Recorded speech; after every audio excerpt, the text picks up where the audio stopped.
I have a big poster on my wall that says, if you're too big for small things, you're too small for big things. So it's about, doing all those little things well as an intern that got them to trust me to then give me other projects, and slowly just build up to the point where, I'm taking over someone's rehab and fully doing that. So it's just kind of been that slow process of building trust with them and the organization.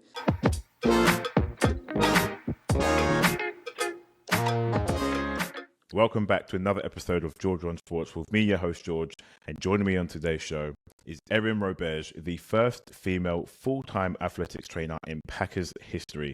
Erin, thank you so much for coming on the show, and how are you? I'm good, thank you. How are you? I'm great. I'm really looking forward to catch up with you today. And with that, I'm going to take it all the way back and talk about you. So you obviously attended Wisconsin-Madison University to study athletic training, but I want to know why. What is it that led you to that decision? Yeah, so I actually started as an animal science major when I was a freshman at Madison. I thought I was going to go to vet school and be a veterinarian, work with animals. And then as I got through more of my classes, I was working part-time at the vet hospital just for experience and as a job to have in college. And scheduling was being weird, so I ended up trying to find a new job, and there was one in the medical records department of the sports medicine building of campus, so I ended up accepting that. And once I interviewed and went through that process, they asked if I wanted to help with hydration at football practices too, which was not part of the original job description, but sounded pretty sweet to me. So I was helping with that, and that was kind of my first exposure to athletic training in general. I'd never really worked with an athletic trainer before, or really been around them and saw what they do every day. And then kind of that first year working there, working really closely with the athletic trainers, because obviously hydration and kind of the sports med department go hand in hand. And that's when I realized that was an awesome career that would kind of combine both science, which I really loved and was loving about kind of the animal science track, but then kind of also got me into sports and competitiveness, which I've always loved as well. So it was just kind of a great mesh of everything that I liked and enjoyed studying. So it was really just luck that I ended up getting that job and then working with athletic trainers. You mentioned sport and competitiveness. I know you're into horse riding. Is that something you're still able to do now, or your hands full with the role that you take on with the Packers? No, I'm not currently doing it now. I'm hoping to get back into it, but the schedule is just kind of crazy during the season, so not a lot of time for consistency in doing that. So Definitely a goal of mine to get back into it at some point, more just for fun than to compete again, but I definitely miss that. Okay. How would you talk about the transition from your role as an athletic trainer or assistant athletic trainer from college into the NFL? What's that transition like, and what would you say are some of the main differences? Yeah, so my transition was a little weird because it was right in the middle of COVID.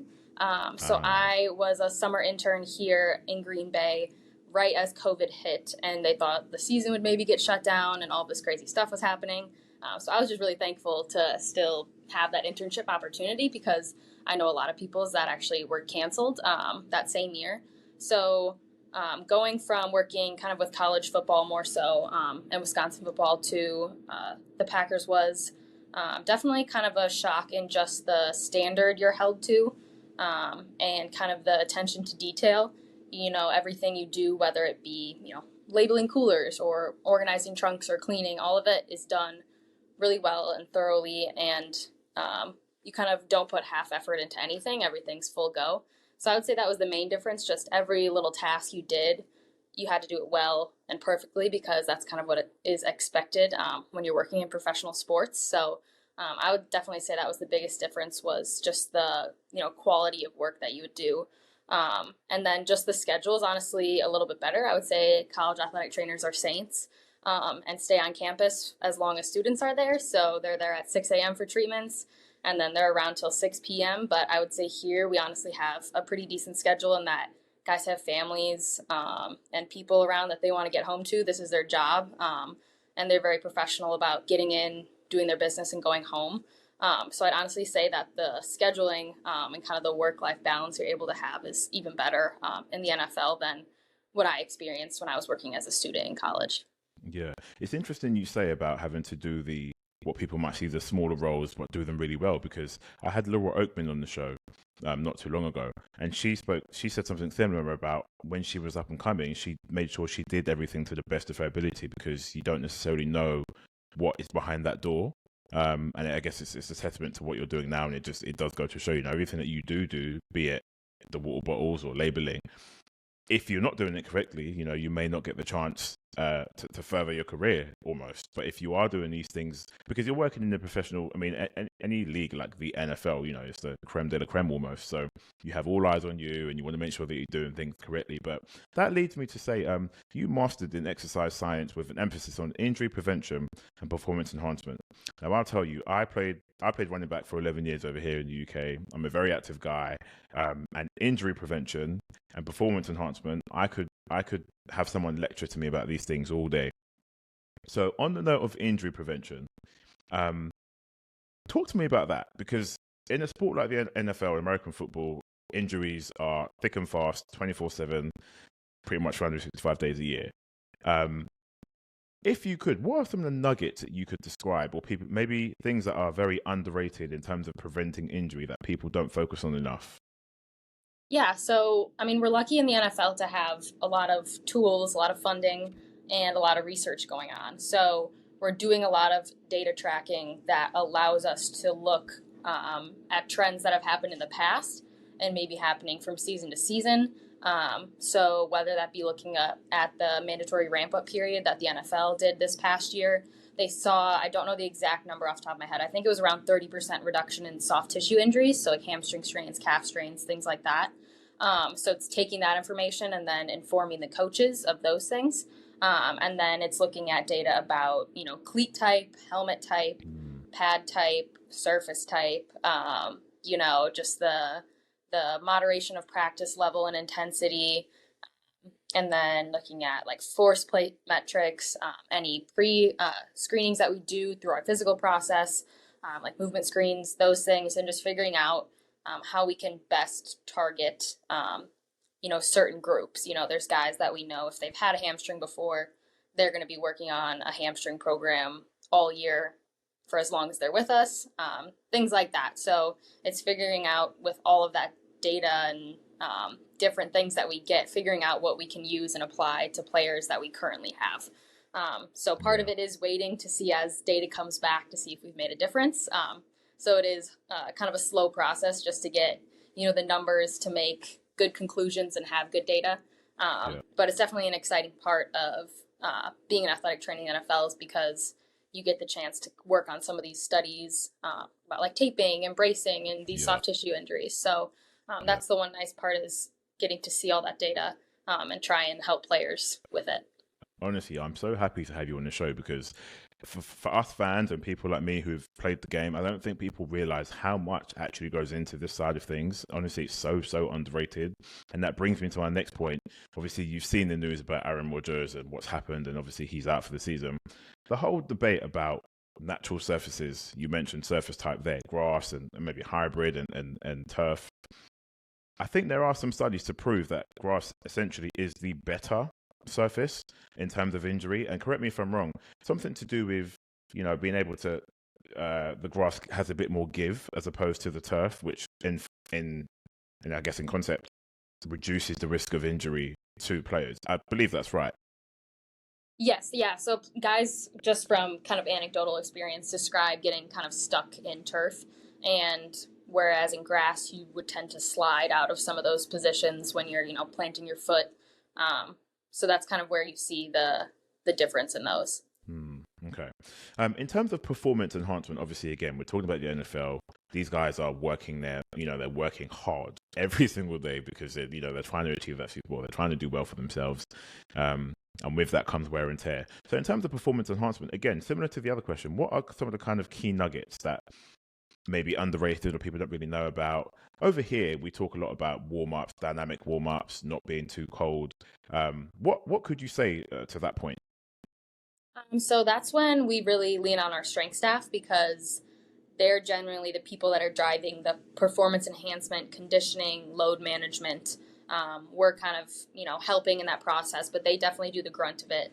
And kind of the main thing they do is not only a dynamic warm up, but making sure the lifts complement the work they're doing on the field. Right. They're not being overloaded, they're not being underloaded. It's a very fine balance, and that might depend on every single guy in the room. So they've constantly got to communicate with all those people individually, see what's bothering them, checking in on how sore you feel, what feels sore. And then we, again, check on a lot of data that they're going through, whether that be how many yards they traveled in practice, what miles per hour they got up to, things like that, that those strength coaches take, and then again give recommendations to the coaching and say, maybe yesterday was a way heavier day than we thought it would be. We think these guys need to ease back tomorrow, and then we might do a jog through instead of more padded practice, that sort of thing. So that's where that comes in.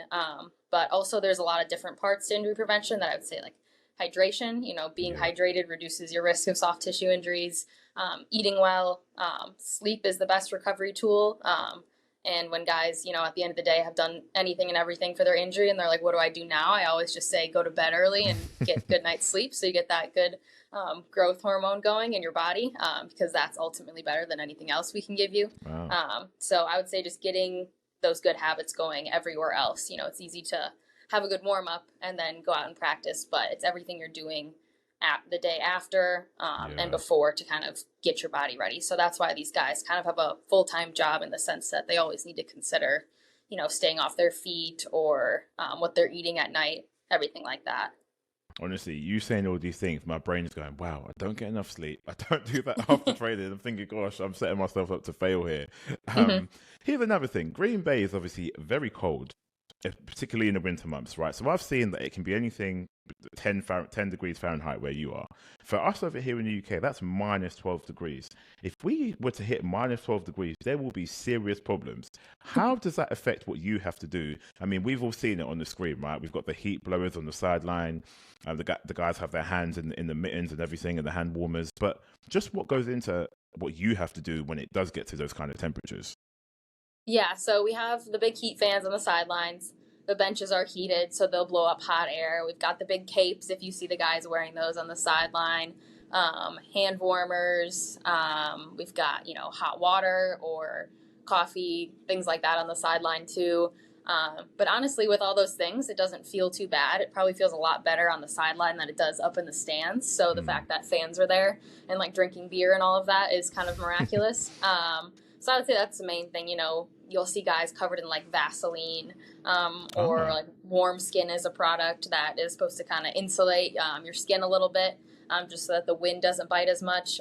But otherwise, we practice in it every week, so it ends up being kind of an advantage just because you don't get phased as easily as the other teams coming in from warmer places.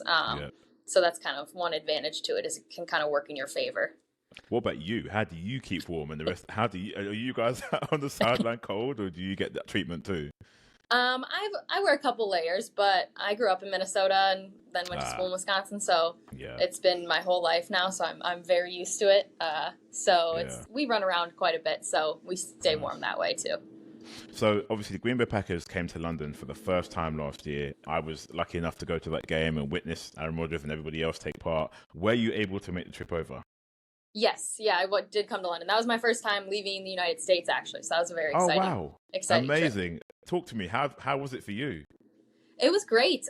We stayed in a really nice kind of golf resort just outside of London. So we weren't kind of right in the heart of the city, but then we got a free night to go downtown and kind of explore. It was raining, of course, but got to see, like the palace and all the kind of touristy attractions for one night. So that was pretty fun. But it was a really cool experience. We were at the Tottenham Stadium, and that was just pretty epic and awesome to be at. The facilities were fantastic. So I think that was the coolest part, was just seeing, a huge kind of well-known sporting location again and getting the chance to go there. No, if you're right, it's a great stadium. It was a great game too. I'm glad you did actually get to make that trip, and that's your first trip outside of the States. Yes, had to get my passport and everything for it. Yeah. Has that goaded you to want to do some more travel, or? Yeah, I would love to. I'm really hoping that we get to go over there again. and spend a little more time. We only went for 3 nights total, if I'm remembering correctly. Hmm. And I know some teams go for an entire week. And I'm hoping next time we go for a whole Yeah. week so we get some more time to explore. Absolutely, absolutely. So coming back to you and your role, have you got any particular memorable moments that you've had, be it with the team or college or just in your role in general? I would say there was a really good snowy game. I think it was versus the Titans my first year.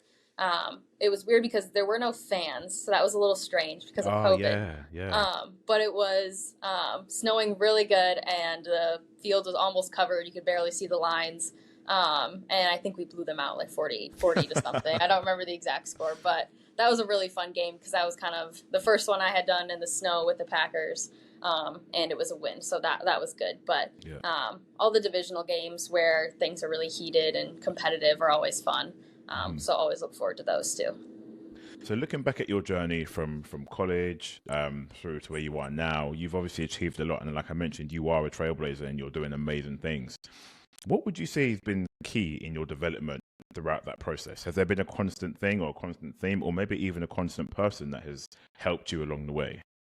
Yeah, I've gotten a lot of help from Nate Weir. He's our director of rehab. And then my boss, our head athletic trainer, his name's Brian Engel, but he goes by Flea. So Flea and Nate have been huge in kind of my development and helping me go from a summer intern all the way to a full-time staff member.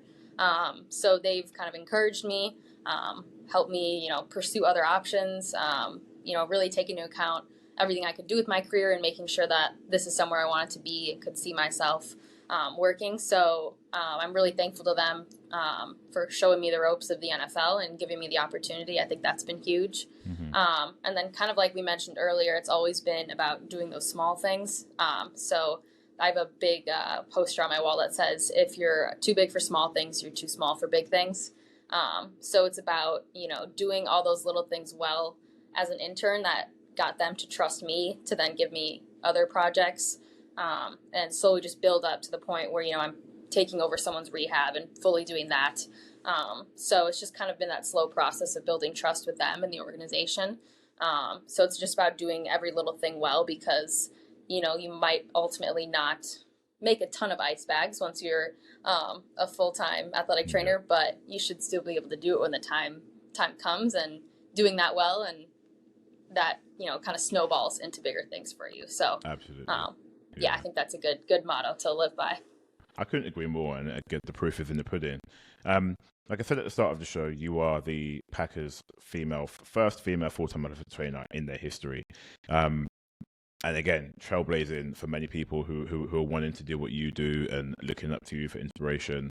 What does it mean to be the first full-time athletic trainer in Packers history? What does that mean to you? Yeah, I didn't really think too much of it at first. Hmm. I was really excited just to get the job itself. It's a really competitive area to work in, so I was in shock for a little while that I was actually a full time staff member. Didn't really hit me until things kind of blew up a little bit in the media. I thought there was going to be a quick article to send my grandma, but then it blew up into a lot of articles and things on Twitter. And I think the number of messages I got from young athletic trainers and even just young girls that said they were inspired by my story and it made them want to do that. I think that hit me a lot more, that Yeah. these young women would feel like they can also be in that same position. And I hope they would know that, you just have to work hard, and those opportunities will come to you. So I think that was the best part, was just hearing from all those individuals, getting all those messages, a lot of supportive messages. So that was really great. Yeah, I mean, my next question, you've kind of half answered. People who are looking to emulate your success and be like you or on their way up, what is their key message or the number one message or piece of advice that you would give to the young ladies? Yeah. So I would just say be a sponge in whatever you do. It's about taking all the information and just absorbing it all. I think it's asking great questions, taking every opportunity you can. Nothing's ever anything you can do to put on your resume or medically, anything like that, is a great way to kind of build relationships and network. And I think it's just about keeping up with people you've worked with. I've met some people at different events that have already messaged me. to ask questions. And I think it's just about keeping those connections going, networking well, and then just taking any opportunity that comes your way. And to wrap up the show, you mentioned asking good questions. The number one question I love to ask my guests is about a day in the life. So this is going to be a day in the life of Erin Roberge. Talk to me about, let's go with a game day. What does a day in the life look like for you? How does your day go? Yeah, so game day. So I'll give this weekend, for example, we're going to play the Falcons in Atlanta. Great game, by the way. And so we'll travel there, and then there's actually a soccer game at that stadium the night before. So normally I would go before and help set up our visiting locker room, unload the truck and everything that gets packed and sent earlier in the week. So we'll probably be there at like 6 a.m., I think. So it'll be an early morning. But we'll unload the big semi truck. We'll take that all into the locker room. Equipment starts setting up their lockers, and we set up our training room. So that means setting up tape tables, different modalities that we bring on the road, a table for our chiropractor, things like that. And then it's making sure our sidelines set up the way we want to with our trunks. We're lucky to have great interns that we have that will go through and set up all the coolers and everything once they get there. But then it's locating the x-ray room, figuring out where the emergency carts will be. And then players start getting there about 3 or 4 hours before kickoff. And then it's just whatever they need to do to get ready for the game, to warm up, to tape. If we've got guys that are rehabbing from things or questionable for participation in the game, we'll go take them out on the field and take them through running or individual work or work with their coach, that sort of thing, to see if they're either going to be up or down for that game. And then just taping, equipment, spatting guys, all of that stuff to get them out on the field. And then during the game, handing out water and just being ready in case something happens on the field to get out there. It can get kind of chaotic very quickly. People get pulled different ways, and our doctors are running around, and it's just making sure everyone's communicating well, and communicating with each other. At halftime, it's, retaping guys if someone got injured. It's, getting a brace or something to get them back out on the field. If someone's cramping up, it's maybe getting an IV, all of those different things. And then back out for the second half usually happens very quickly. And then right after the game, it's just making sure everyone's good enough to get on the plane and get home. And then we'll kind of reassess everything right when we get back. And then it's just packing up everything really quickly and getting it on the truck again. So game days are definitely pretty crazy, just because you're in a new place if you're away, and it can be kind of hectic, but those are also the most fun. So nice. I mean, Erin, it's been an absolute pleasure to have you on the show. Some key nuggets there, loads of information, and again, you are the first female full-time athletic trainer in Packers history, lighting the way for so many before you and after you. And I just, I wish you all the best moving forward. I know you're actually doing your doctorate as well at the minute. Yes, so should finish next year. Yeah. Yeah, you have got your hands full right now. So I wish you all the best. Again, it's been a pleasure to have you on the show. I've been George from Georgeonsports with Erin Roberge of the Green Bay Packers. But until next time, we'll see you on the next episode.